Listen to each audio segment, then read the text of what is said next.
And we have bought into that and trying to compete with each other and meet an ideal and going outside of ourselves trying to get somebody else's approval or to fight for some dick, when the most powerful bond that we have first is with each other. We should always support each other, and I know all of us are not going to do that for each other, and we can't trust every woman because she's a woman, because we have a lot of women with jealousy issues, insecurity issues, not righteous, not standing 360 degrees in vagina power. So they really cannot help you become more beautiful than you are, because a lot of us are not really standing in our beauty and walking in it and knowing who we are, because we're full of so much shame and rage and pain and self-hatred and low self-esteem because of the things that I just described and because of the way men have treated us or didn't treat us or things that have happened to us in our life. So we really need to be careful about the types of women that we are around. We have to get strategically placed women that are going to be in our circle so that we can have these healing womb circles. I don't care if it's 2 or 3 of your girls and you decide once a week on the weekend, you know, we're going to get by ourselves, we're going to get in the house, you know, we're going to meditate, we're going to cook, you know, we're going to laugh, we're going to talk, we're going to read a certain book, we're going to discuss that book in our book club, we're going to talk about our issues, we're going to pray for each other, we're going to get massages together, we're going to have dinner together, we're going to see how can we support our girl. If one of our girls are hurting, that means all of us are hurting. So we're going to see how can we help her get into vagina power. See, those are the kind of bonds that we have to create now, spiritual, mental, and emotional bonds. But we first have to get ourselves right and balanced. We have to be in tune with who we are, because we're supposed to be so in tune with our girls, and this will even happen too. If sisters, mothers, daughters, all y'all are still having periods, if you living in the same house, if y'all around each other enough, the synchronicity from your bodies and from the electromagnetic fields in your bodies will start to get in tune with each other till y'all start having your period around the same time. That's just what women do, because the whole universe orbits around a woman's womb, and we carry the knowledge of all men and women in our womb. So we are naturally intuitive and telepathic, and we should be so in tune with ourselves. And then when we have certain girlfriends we pick, we're going to nurture them. They shouldn't even have to tell us with their mouth that something's out of order with their spirit, because their spirit we start tripping on their spirit when they're around us. Have you ever experienced that? I've been around somebody, and I was done balance myself on feeling good. I done balance energy in my house. I can go in somebody's house, and the energy be so fucked up with that woman. I'm like, what done happens in here? And what done happen with you?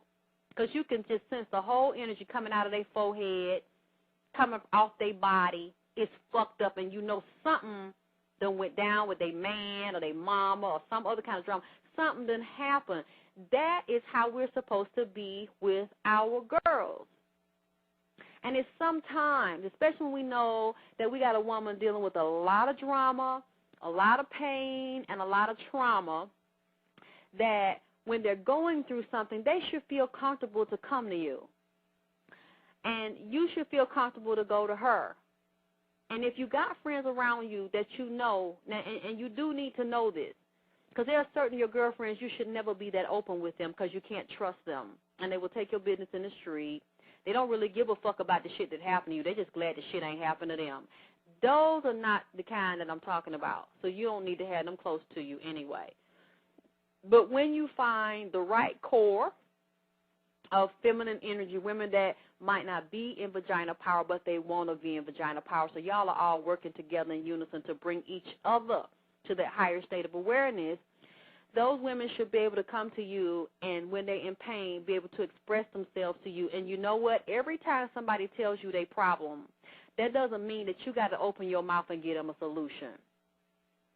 Unless they ask you for your opinion or they ask you for a solution, sometimes when people tell you shit, they don't want you to go off on them and start beating them up. Why you so stupid? Why you still crying about this shit? Why you still going through that shit?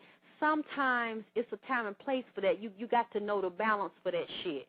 You got to know when somebody need that kind of kick from you. Sometimes people just be so broken, and they done held this shit down so long because they don't trust nobody. Just like this girl, her whole life, people been raping her. And women that she trusted, the women done been abandoning her, and then the men been abandoning her and only want to use her and want to pay attention when they want to stick a dick in her. And they started off like that as a little girl. So I've never physically met this woman in my life. Wouldn't even know what she looked like, but she just felt comfortable while she's riding down the street with her husband, and she said, I told my husband this before, but instead of just telling her husband, her friend gives her my number, she calls the number, and we get to talking, and she starts to just slobbering. So I felt that I needed to just shut up.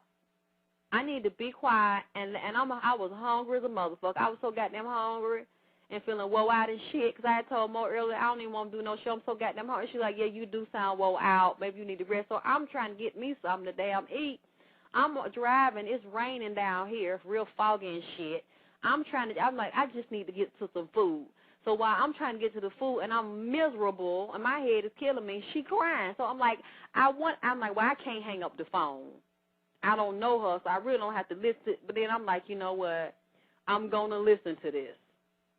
Because I feel like there was a reason that we were on the phone. So I'm like, okay, I'm going to focus. I'm going to drive. I'm going to listen to her holler, and I'm going to find me some food. So I get the food, and while I'm getting my food, she's just talking. And I'm asking her, what is she feeling? What is she going through? Because I knew, and two, I'm going to tell you something about 33. Y'all need to look at numbers, because that's when I started going through the transition at 33. All the stuff that she's doing, talking to people she don't know, that she feel comfortable with, crying uncontrollably, all this stuff is coming up, and she keeps saying, so you don't think I'm stupid? So you don't think I'm crazy? So I said, no. What you're going through is absolutely normal. When you feel angry, when you feel enraged, when you cry for no reason, because one of her issues, she was crying because she said she's hurt because her mother says, I don't owe you any explanation.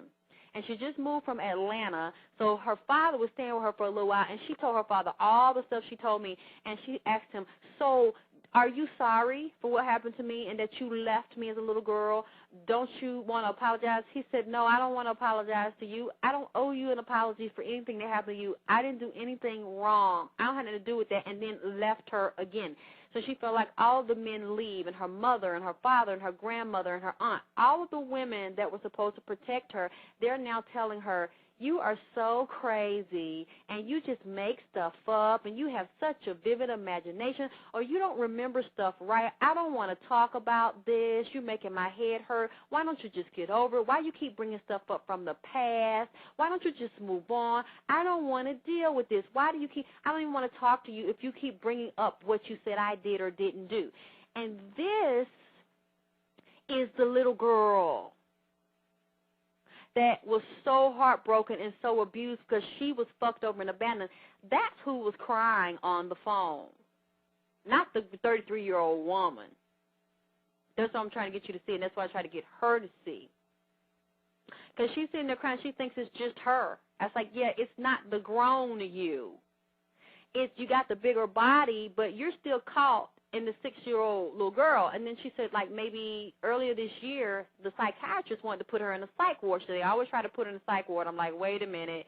Now, what you just told me doesn't deserve you being put in a psych ward. But I've been to see psychiatrists myself. I said, I already know it's certain buzzwords and keywords that you do not say to a fucking psychiatrist, because by law they do have the power to lock your ass up. If they feel that you're a danger to yourself or if you're a danger to somebody else, a psychiatrist can be ordered you put into a mental institute and fucking drugged. And there's nothing that you can do about it. So I'm like, now, did you use certain buzzwords like I want to kill myself, I want to kill somebody else, I want to kill my children, I want to die, I want somebody else to die? She was like, no. I said, well, wait a minute, you're not making sense to me, because they're not just going to put you in a psych ward because you told me you were abused and you shot somebody when you were little because they were abusing you or your sister. She's like, well, no, but maybe it's because I tried to burn my husband's house up. I was like, with him in it? And she's like, yeah. I said, yeah, that's a good buzzword. That will send your ass right to the fucking nut house. She's like, I said, so why did you try to burn your husband up in the house? She said, well, he told me that he started saying shit like he didn't give a fuck about me. He didn't give a fuck where I went. Get the fuck out of his house. I said, okay, so that was some of that little girl